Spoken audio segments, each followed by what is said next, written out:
Dustin here from OCD checking in. We're about 3 months into your ceramic coating. We want to know how it's doing. If you see any stains on it, maybe the water behavior is a little different.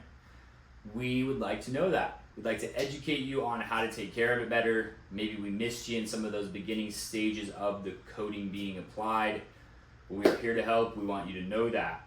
All these products you see behind me, they're all main maintenance products for owner's pride ceramic coatings.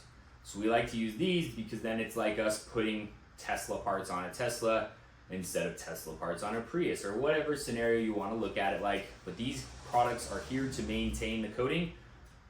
They're going to make the longevity of the coating go longer. They're going to have it perform better. So you have any questions about what the coating's doing, not doing, how it's looking, how to maintain it, maybe you just want OCD to give your car a little bit of OCD TLC, bring it by the shop and we'll give it some love.